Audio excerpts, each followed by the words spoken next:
The button group component is one of those components that gives you a lot of benefit for a really small amount of effort. So let's say Quasar new page, and we'll call this Q button group page, and we'll throw that in the components directory. Open up our menu, and there it is, the Q button group page. We can open it up here. I'll just search for group, and we're ready to get started. We can create a button group by saying Q-button-group, and then all we have to do is throw buttons in there.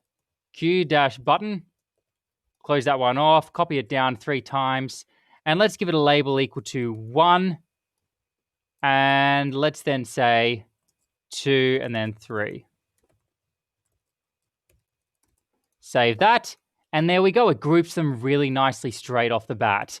However, one thing that you need to know, the only gotcha, is that the group component and its child buttons all need to have the same style of button. I'll show you what I mean. If this is a push button, then all of these buttons also have to have the push attribute. So save that, and there we go. It works really, really nicely. If one of these doesn't have the push attribute, then some weird stuff can go down. See how that kind of looks weird?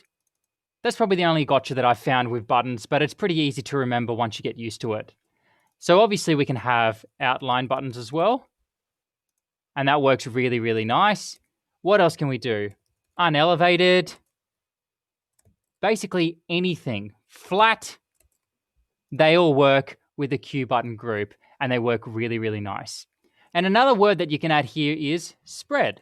So if we have the spread attribute, then it spreads all of our buttons out evenly, which is really nice. Now, I only really have one more example for you. The Q button group is really, really basic. We can still do all of this stuff, like say home there, for example. Give this an icon of person. All of that still works. And the last thing I'm going to show you, which kind of leads into the next video, is we can put Q button menus into the group. So Q button dash menu is what I'll add in there. And I'll leave everything as is, except we'll put the word split in. Now we'll have to throw something inside of here for it to work. Let's just use a div to begin with. Oh, I'm sorry, that's not menu. That's meant to be drop down. And that's working now.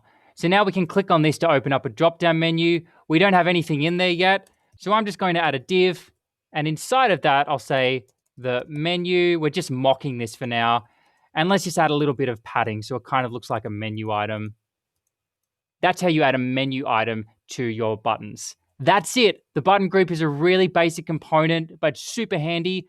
Hope you enjoyed this video. I'll see you in the next one where we'll talk about button menus.